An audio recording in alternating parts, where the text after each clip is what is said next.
A car accident occurred between a SUV and a wagon that was stopped at a red light. The police need help figuring out whether or not the law was being broken. How fast was each car going right after the collision? We found the velocity because after the collision, both vehicles were no longer moving, and our givens were acceleration and distance. We then used the formula velocity squared equals v naught squared plus 2 times acceleration times delta x to find the initial velocity for both vehicles. How fast was the SUV moving before the collision? Using the conservation of momentum diagram, it shows that the momentum we know that momentum is always conserved, and the total momentum before must equal the total momentum after. And using P equals mv, we and also the givens for the SUV and the wagons, we were able to determine that the velocity of the SUV before the collision was 10.83 meters per second. Elastic or inelastic. In order to determine whether the accident was elastic or inelastic, we had to figure out if kinetic energy was conserved. Using the givens and the formula for kinetic energy, which is 1/2 mv squared, we solve for the kinetic energy before and after the collision. And since 175,933.35 joules is not equal to 156,013.35 joules, the collision is considered inelastic. Energy bar graph.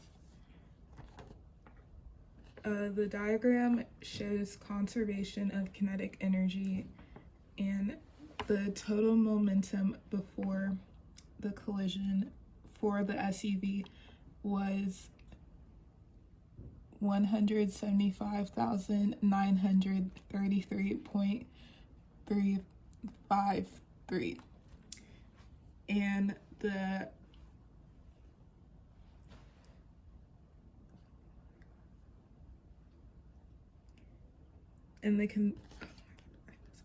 kinetic energy after the collision was 1,213.335. We subtracted to find the external work, which was negative work, and there was no potential energy.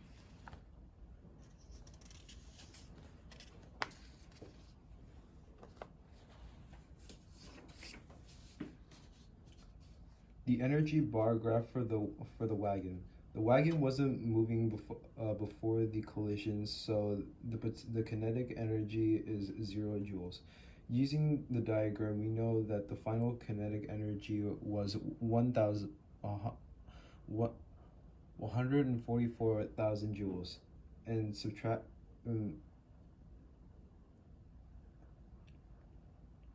subtracting the kinetic energy from before the collision, which was 0, we have determined that the that 144,000 joules of work was done. And since the cars were on a level, since the wagon was on a level surface, there was no gravitational potential energy.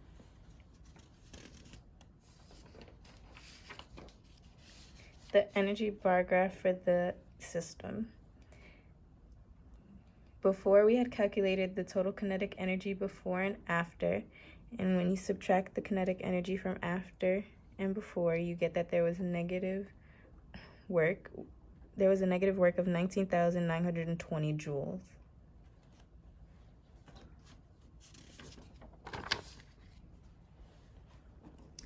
Force time graph. For the SUV,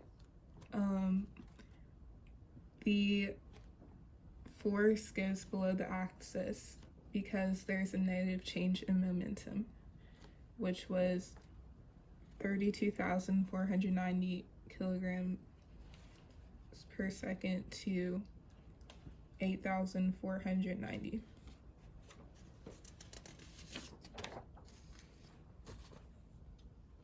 In the force time graph, the graph indicates that the force was above the y-axis or the time axis, and since it's above the axis, there is a positive change in momentum from 0 kilogram meters per second to 24,000 kilogram meters per second.